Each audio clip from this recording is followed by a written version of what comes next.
A'udzubillahi minasyaitonirrajim. Bismillahirrahmanirrahim. Alhamdulillahi rabbil alamin. Nahmaduhu wa nasta'inuhu wa nastahdihi wa nastaghfiruh. Wa na'udzubillahi min syururi anfusina wa min sayyiati a'malina. Man yahdihillahu fala mudhillalah wa man yudlilhu fala hadiyalah. Nashhadu an la ilaha illallah wa nashhadu anna Muhammadan abduhu wa rasuluh. Allahumma salli ala sayyidina Muhammad wa ala alihi wa sahbihi ajma'in. Alhamdulillah, pada pagi yang berbahagia ini kita bersama-sama lagi insya-Allah dalam majlis ilmu, sama-sama untuk mentadabbur setiap daripada muka surat Al-Quran. Alhamdulillah. Hari ini insya-Allah kita akan bersama-sama di muka surat 185 sebagaimana yang terpampanglah di hadapan saya pada pagi ini. Insya-Allah kita akan mentadabbur pada pagi ini daripada surah Al-Anfal ayat 62 sehingga ayat 69 ayat 62 ayat 69. Minta maaf agak kabur sikit color dia ni, insya-Allah akan dibetulkan dah untuk akan datang. Jadi insya-Allah hari ini kita telah sampai ke muka surat sebelum akhir daripada surah Al-Anfal. Selepas daripada ni kita akan masuk ke satu surah baru. Jadi dalam surah ini, dalam muka surat ini kita masih lagi sebenarnya membaca panduan-panduan daripada Allah Subhanahu Wa Taala dari segi bagaimana sikap seorang Islam ini untuk menghadapi orang-orang yang tidak beriman, orang-orang yang menentang agama, menentang Islam. Kalau mereka ni tidak beriman sahaja, mungkin tidak menentang agama, tidak menentang Islam, mungkin agak berbeza. Tetapi sampai kepada perang Badar ini, sebenarnya orang-orang kafir Mekah iaitu yang menentang Islam sejak daripada dulu. Mereka di Mekah ni menentang Islam dengan secara fizikalnya, dengan secara hujahnya, dengan secara perkara-perkara yang menakut-nakutkan orang Islam, dan juga dengan perkara-perkara yang mengkonfuskan orang Islam. Allah Subhanahu Wa Taala menghadapi mereka semasa di Mekah ni iaitu dengan hujah-hujah, dengan memberitahu kepada Nabi apa yang patut Nabi katakan, Nabi katakan kepada mereka, jawab kepada mereka. Tapi apabila Nabi kita SAW telah sampai ke Madinah, nampaknya mereka ni tak habis-habis lagi untuk menyerang orang Islam, bahkan menghantar tentera untuk melawan orang Islam, menghancurkan, konon-kononnya nak menunjukkan mereka ni hebat. Sebab itulah mereka kata kita akan pergi ke Badar, kita akan minum arak, kita akan menyembelih binatang, kita akan bergembira, kita akan menyanyi di situ, nak tunjukkan. Allah Subhanahu Wa Taala kata ri'an, iaitu nak menunjuk-nunjuk kepada orang seluruh tanah Arab bahawa mereka ni hebat, iaitu orang-orang kafir Mekah. Jadi akhirnya Allah Subhanahu Wa Taala hancurkan mereka dengan hanya sedikit kekuatan saja daripada orang Islam, iaitu 313 orang saja. Jadi dalam ayat-ayat surah At-Taubah, surah Al-Anfal ini, Allah Taala ceritakan kepada kita apakah sikap kita, stance kita yang patut diambil oleh orang-orang yang beriman terhadap orang-orang yang menentang agama, menentang Islam ini. Kita baca lagi insya-Allah, iaitu dalam ayat 61 dalam muka surat sebelum daripada ni, kita baca satu ayat iaitu Allah Subhanahu Wa Taala menyebutkan kalaulah mereka ini, orang kafir ini, orang yang menentang agama Islam ini, mereka ini cenderung kepada keamanan, janahu lis-salmi. Jadi Allah Subhanahu Wa Taala perintahkan kepada kita, orang Islam pun hendaklah cenderung, hendaklah juga suka dengan apa yang mereka hendak tu, inginkan tu. Jadi kita pun hendaklah menerima kecenderungan mereka itu untuk bersikap aman, untuk tak mau berperang. Jadi Islam ni memang suka, sebenarnya tak suka berperang sebenarnya asalnya, tapi kita ni terpaksa, orang Islam terpaksa berperang apabila orang kafir tu terlalu melampau dan mereka ni mengambil tindakan untuk menyerang kita. Sebagaimana yang berlakulah juga kan, iaitu di di sini, di negara Brunei Darussalam dulu, perang Castilla nama dia, iaitu apabila orang Sepanyol telah datang daripada Filipin. Mereka dah tawan Filipin dan kemudian mereka nak datang tawan pula Brunei. Mereka tawan Brunei, tapi dalam masa 70 hari saja mereka telah membakar masjid besar Brunei pada masa itu. Jadi itulah maknanya pengajarannya, kita hendaklah mesti ada stand kita, ada sikap kita terhadap orang-orang yang tidak beriman ni. Jadi Allah Ta'ala ajar kita sehingga hari kiamat bagaimana, inilah dia sikap dia. A'udzubillahi minasyaitonirrajim. Bismillahirrahmanirrahim.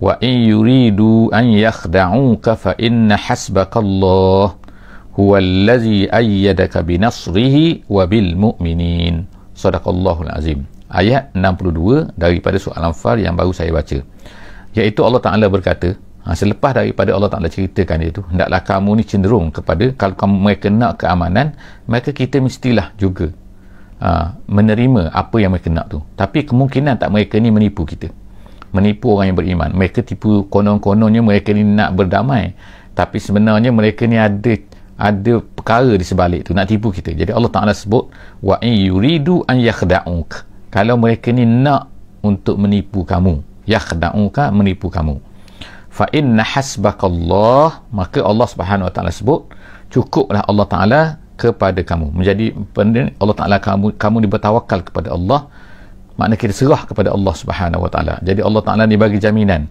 walaupun bukanlah maknanya di sini dia mengajar kita ni supaya janganlah menjadi tak ada plan langsung, tak ada perasaan langsung. Ini kalau benar-benar nampak tu, sebab ada perkara-perkara yang kita tak tahu, jadi kita kita mestilah kita serah kepada Allah Subhanahu Wa Ta'ala. Sebagaimana ayat sebelum ni, tawakkal ala Allah.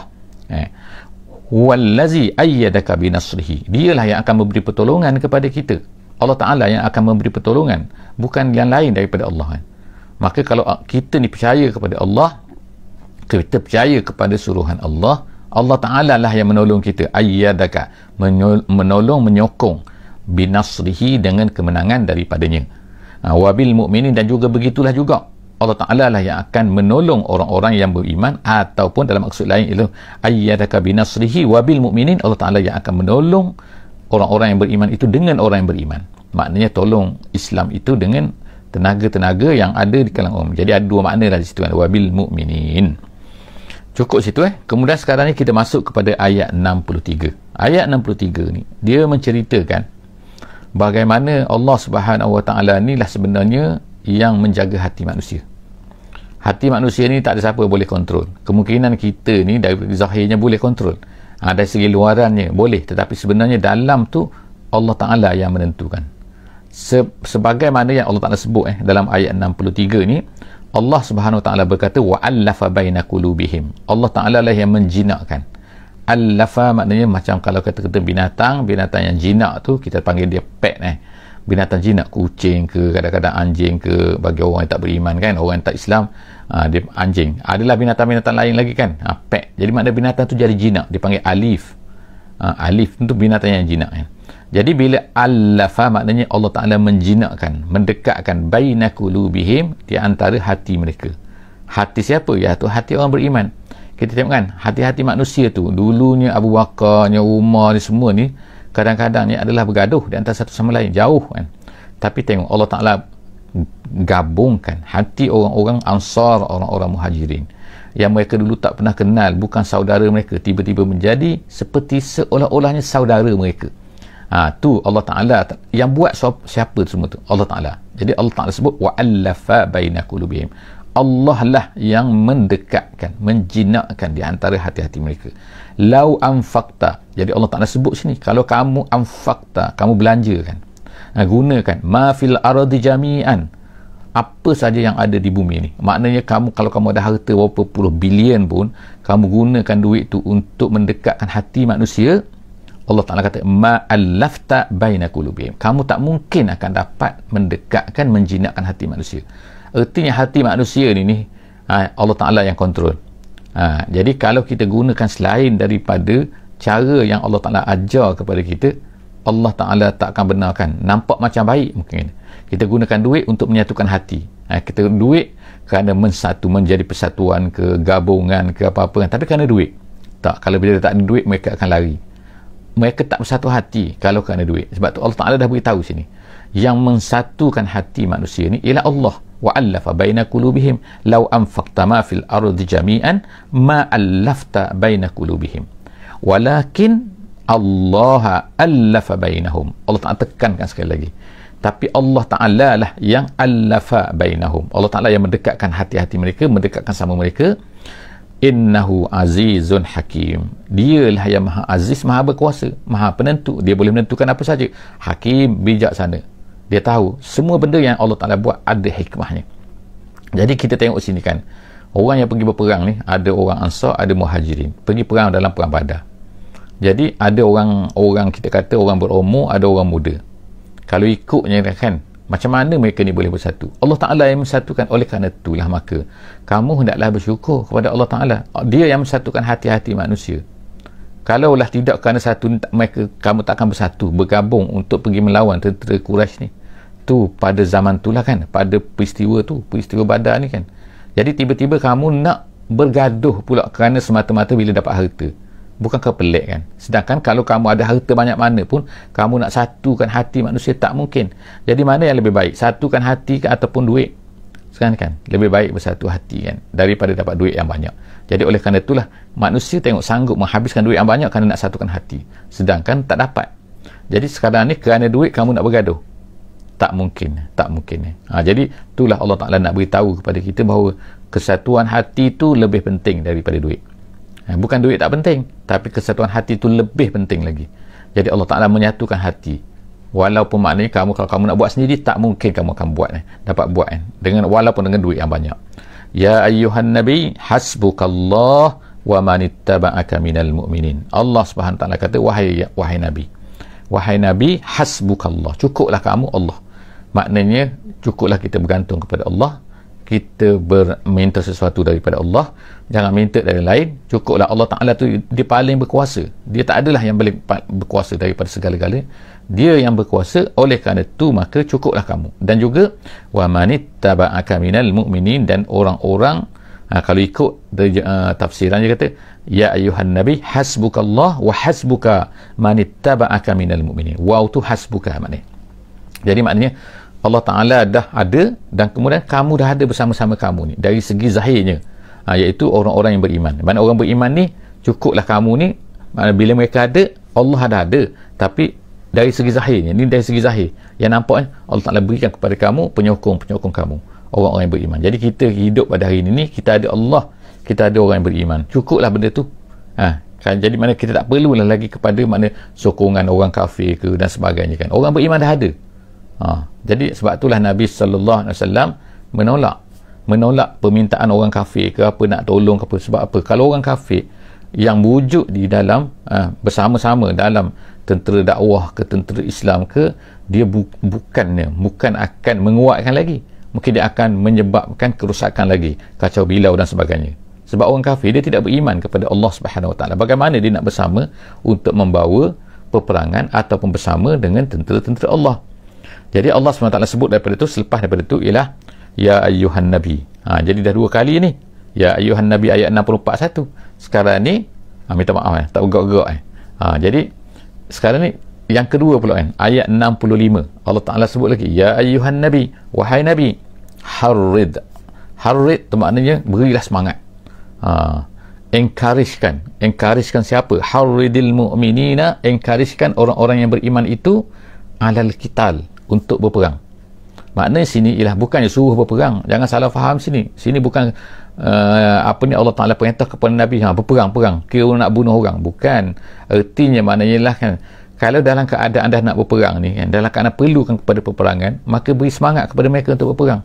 Janganlah maknanya lemahkan semangat, kita tak perlu berperang, tak boleh, tak, kena bagi semangat. Harridil mu'minin, wahai Nabi, sekarang ni nak berperang sekarang ni, kalau perlukan kepada peperangan, hendaklah kamu beri semangat mereka untuk berperang. Dalam keadaan perang ni, Allah Subhanahu Ta'ala kata iyyakum minkum isyruna sabiruna. Allah Subhanahu Ta'ala ceritakan dalam ayat 65 ni. Ayat ini sebenarnya telah dimansuhkan dengan ayat selepas daripada ni, iaitu ayat 66. Jadi kita ingat sini ayat 66 memansuhkan, membatalkan hukum dalam ayat ayat 66 memansuhkan, membatalkan hukum yang ada pada ayat 65. Gitu. 66 dia mansuh yang 65. Kita tengok dulu ayat 65 ni. Sebab apa? Sebab ada setengah-setengah ulama kata tak, dia tak mansuh. Dia bukan mansuh. Kita tengok bagaimana. Ayat 65 dia kata macam ni. Wahai Nabi, harridil mu'minina 'alal qital. Bagi semangat sikit orang Islam ni, supaya mereka ni semangat sikit nak berperang. Bila dah terpaksa berlaku perang, maka bagi semangat kepada mereka untuk berperang. Kemudian dia kata iyyakum, Allah Ta'ala sebut ni, iyyakum minkum isyruna sabirun, kalaulah kamu ni orang beriman, kalau kamu ni ada 20 orang yang sabar. 20 orang sabar. Kenapa dikaitkan dengan sabar? Sebab ulama kata ialah sabar ni ialah dari segi kekuatan zahir, kekuatan fizikal, kekuatan makna orang tentera tu sendiri. Kemenangan datang daripada Allah, bukan makna kemenangan datang daripada manusia. Tapi manusia tu kena ada usaha mereka, iaitu kena ada tentera yang patut ada pada mereka, apa? Iaitu beriman dan juga sabar. Beriman tu dalaman, maknanya mereka ni tentera yang kuat, okey, tapi tak ada kesabaran, tak jadi juga. Tak semestinya orang beriman tu sabar, sepatutnya orang beriman tu sabar. Tapi Allah Ta'ala sebut sini perkataan sabar untuk mengatakan bahawa perlunya sabar dalam peperangan ni, menghadapi orang-orang yang tidak beriman ni, ataupun orang-orang yang menentang agama ni. Jadi Allah SWT sebut ni, kalau kamu ada 20 Allah Ta'ala kata yaghlibu mi'atain, kamu boleh kalahkan 200. Jadi artinya kalau ada 20 boleh kalahkan 200, artinya 110 maknanya 110. Jadi kemudian dia kata pula kan, Allah Ta'ala kata sini kan, Allah Ta'ala kata wa iyyakum minkum mi'atun, kalau kamu ada 100, yaghlibu alfan minal lazina kafaru, kamu akan dapat kalahkan 1000, maknanya 1/10. Kalau kamu ada 1, mereka 10 orang, maknanya kamu akan dapat kalahkan mereka. Dari mana kekuatan ni? Kekuatan ini, jadi ulama kata adalah itulah pertolongan Allah Subhanahu Wa Taala pada kemuncaknya. Ketika orang beriman ni betul-betul beriman dan mereka ni sabar, mempunyai kesabaran dalam menghadapi orang-orang yang tidak beriman ni, orang menentang Islam ni, maka Allah Ta'ala akan topak lagi tu kan. Mereka ni ada 1 cukup lah, Allah Ta'ala topakkan 9, mereka akan dapat kalahkan yang 10 tu. Jadi kalau 1 Allah Ta'ala topakkan 9, maka boleh lawan yang 10 tu, boleh kalahkan. Itu Allah Ta'ala katakan. Jadi Allah Ta'ala ulang tu 2 kali nak bagi nampak tu, kalau kamu ada 20 boleh kalahkan 200, kalau kamu ada 100 kamu boleh kalahkan 1000, maknanya 1/10. Kenapa orang Islam ni boleh kalahkan? Jadi Allah SWT sebut reason kat sini kan, allazina kafaru, kamu boleh kalahkan orang kafir tu bi annahum qaumul la yafqahun. Kerana apa? Kerana mereka tidak yafqahun, tidak faham. Tidak faham bagaimana? Tidak faham, iaitu tidak faham agama, tak mau terima agama. Orang yang tak terima agama, automatically dia punya kekuatan tu sebenarnya drop, walaupun hebat, drop, jatuh. Sebab apa? Jadi sebab tu Allah Ta'ala boleh kata kekuatan yang ada pada itu, Allah Ta'ala tak sebutlah maknanya dari segi persenjataan dan sebagainya. Bukan tak suruh kita ni mencari senjata, tidak, tapi maksudnya ialah pensenjataan tu Allah Ta'ala sebut dalam ayat sebelum daripada ni, wa'iddu lahum mastata'tum, kamu dah buat sekadar kemampuan kamu dan kemampuan bersabar. Jadi sabar tu penting, perasaan yang ada dalam dalaman orang-orang yang nak berperang ni kan, kalau tak ada sabar dia akan kalah walaupun dia ramai. Jadi Allah Ta'ala sebutkan iman dan juga sabar, dia akan menjadi satu kekuatan yang luar biasa, yang mana satu mereka boleh kalahkan 10 orang-orang yang tidak beriman. Allah Ta'ala kata sini, itu sebab dia kerana mereka tu tak faham, tak nak terima Islam, tak nak terima, tak boleh nak faham agama. Jadi setelah daripada tu, maka Allah Ta'ala pun turunlah ayat selepas tu, ayat 66, yang setengah ulama kata menasahkan ayat 65. Kita tengok, al-ana khaffafallahu ankum, sekarang Allah Ta'ala ringankan. Ayat tadi dia beritahu tu, kalau kamu 100 kamu boleh kalahkan 1000. Ayat tu seolah-olahnya macam nak memberitahu, tapi sebenarnya ulama kata al-khabar, dia ni al-khabar tetapi bimaknal amri. Tu dalam kaedah dia khabar, dia macam cerita, tapi sebenarnya dia nak suruh. Allah Ta'ala nak beritahu apa tu makna, dia cerita tapi sebenarnya nak suruh. Maksudnya ialah Allah Ta'ala beritahu, kalau kamu ada 100 kamu boleh kalahkan 1000. Artinya kalau kamu ada 100 kamu tak boleh lari, kamu terpaksa hadapi, kamu mesti hadapi kalau mereka 1000. Ulama kata, tapi kalau mereka tu lebih daripada 1000, kalau 2000 macam mana? Kita ada 100, mereka 2000. Pada masa tu bilangan dah tak ni. Jadi pada masa tu ulama kata dari segi fiqhnya bolehlah melarikan diri, iaitu tangguh dulu peperangan tu, kita larikan dulu kan, buatlah apa-apa cara untuk mengelak daripada berlaku peperangan. Itu tidak dipanggil sebagai lari daripada peperangan kalau berlaku macam tu. Sebab apa? Sebab mereka tu dah lebih daripada 1000, maknanya lebih 1/10, 1/11, itu dah kira, maka dibenarkan. Jadi itu maksudnya. Tapi kalau mereka tu 10 ataupun kurang daripada 10, 19 ke 18 ke 1 apa, mesti pergi, kamu tak boleh lari.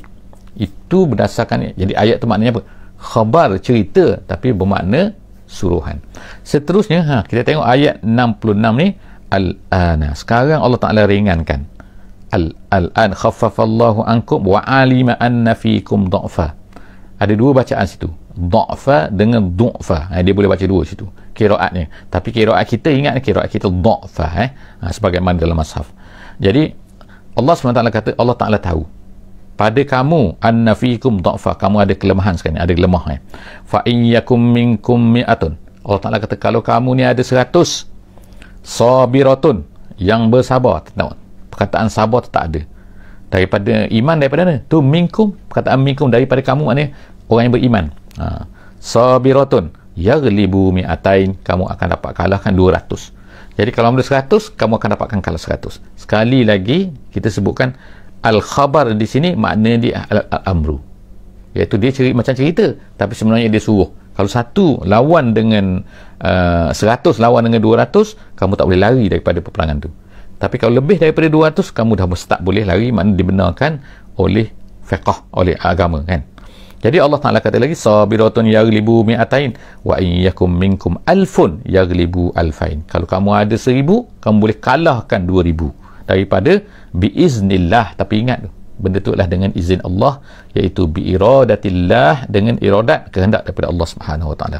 Wallahu ma'as sabirin. Allah Ta'ala nak tekankan, Allah Ta'ala sebut sabar sini, kan, sebab Allah Ta'ala nak sebutkan bahawa apa ni, Allah ni bersama dengan orang-orang yang sabar, ma'as sabirin. Minta maaf, kan, tak teralih kita, seronok sangat cerita ni. Jadi seterusnya Allah Subhanahu Wa Ta'ala sebut, dalam ayat yang ke 67. Sekarang kita masuk ayat 67.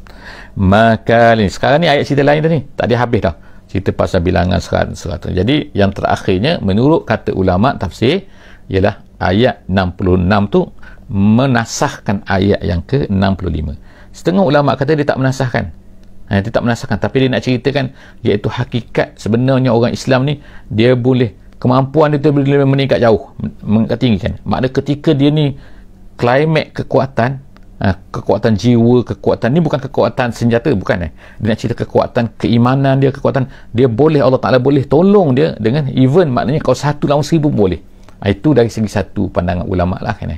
Satu pandangan ulama kata dia menasahkan, satu pandangan lagi itu dari sudut fiqh, tapi ada ulama melihat bukan dari sudut fiqh, tapi dari sudut kenyataan, dari sudut apa Allah Ta'ala nak tunjukkan, nak ceritakan kekuatan orang beriman. Kekuatan orang beriman ni sebenarnya Allah Ta'ala boleh bantu dia dalam keadaan even, kalau dalam 1 lawan 100, 1 lawan 10 pun dia boleh.